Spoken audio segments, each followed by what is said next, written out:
আপনি আমার বলছেন সে তো কারো বলে নাই আমরা খোঁজা খুঁজিতে না করছি আমি মুখে না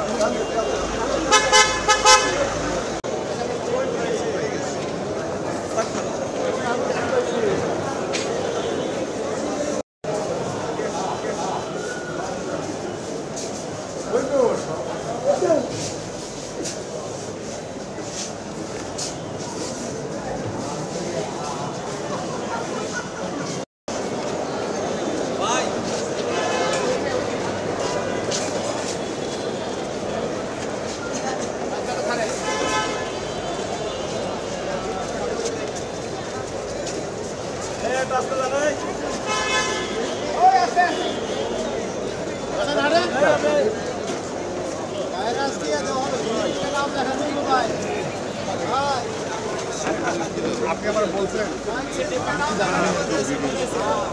সে তো কারো বলে নাই আমরা খোঁজা খুঁজিতে না করছি আমি মুখে না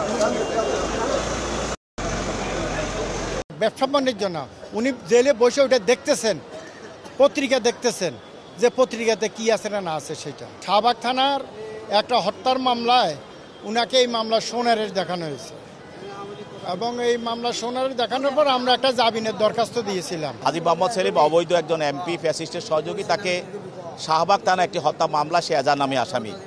এই মামলায় তদন্তকারী কর্মকর্তা তাকে গ্রেপ্তার দেখানোর জন্য প্রার্থনা করেন।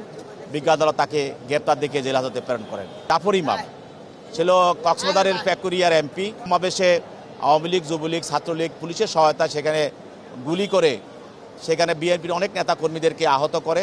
আদালত তার রিমান্ড দরখাস্ত শুনানি হওয়ার পরে এবং আসামি নিজেও বক্তব্য রাখেন, তার বক্তব্য শোনার পরে তার বিরুদ্ধে 4 দিনের রিমান্ড মঞ্জুর করে তাকে তদন্তকারী কর্মকর্তার নিকট হস্তান্তর করেন।